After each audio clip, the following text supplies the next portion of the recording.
International Society of Pediatric Oncology. Honorable Chair, distinguished delegates, SIOP applauds global efforts on pediatric oncology and the WHO Global Initiative for Childhood Cancer. Over 400,000 children are diagnosed annually, and many can be cured with appropriate and timely treatment.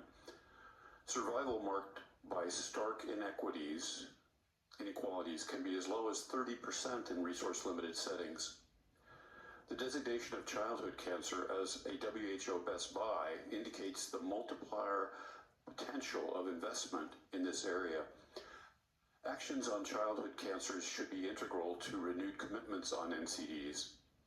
SIOP calls for childhood cancer to be explicitly included in the process leading up to the 4th high-level meeting on NCDs and its transformative political declaration.